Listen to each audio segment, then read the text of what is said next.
Today, we're going to break down a really powerful model for understanding why driving change in any organization can feel like such an uphill battle.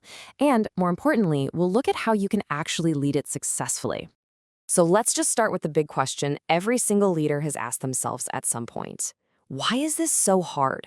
I mean, you've got the perfect strategy, the data all backs it up, but getting your team to actually do it, that's a whole different ballgame.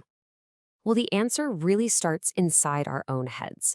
You see, psychologists have found that our brain isn't just one single logical thing.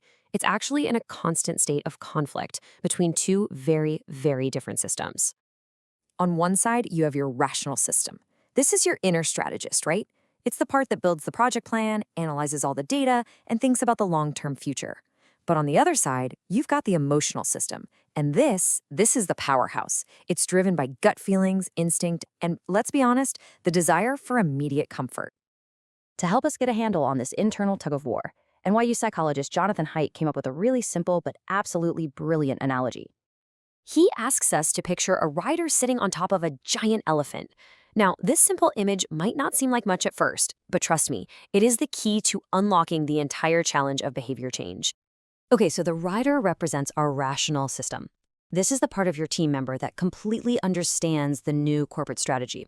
They've read the memo, they get the logic, they know exactly what needs to be done. You could say the rider is the one holding the map. The elephant, on the other hand, is our emotional system. This is all the raw energy, the motivation. It's the part that actually makes things happen. And the elephant, well, it doesn't really care about your 5-year plan. It cares about how it feels in this very moment. It provides all the power for the journey. So here it is, the core conflict. The rider can try to steer, right? They can pull on the reins and try to guide the elephant. But what happens if the rider wants to head north towards, say, a new software implementation, but the elephant wants to go south, back to the comfortable old way of doing things? Who really has the final say here? You have to bet on the elephant every single time. I mean, it has a 6-ton advantage. This is exactly why a purely logical argument for change is never, ever enough. Willpower and reason are just no match for deep-seated emotion and habit. The rider is completely outmatched. And that right there, that's the dynamic at the very heart of resistance to change in any organization. You're not just dealing with someone's logical objections, you're dealing with a very powerful, very emotional elephant that loves what's familiar and is terrified of the unknown. But hold on, the rider and the elephant aren't just operating in a vacuum. There's a third, absolutely critical element that we often forget all about, the path they're traveling on. The path is the situation. It's the environment around them. In a business context, this is basically everything, from your company's clunky approval processes and software tools to the office culture and even the physical layout of the building. It's the context where the change is supposed to happen. And here's the crucial point.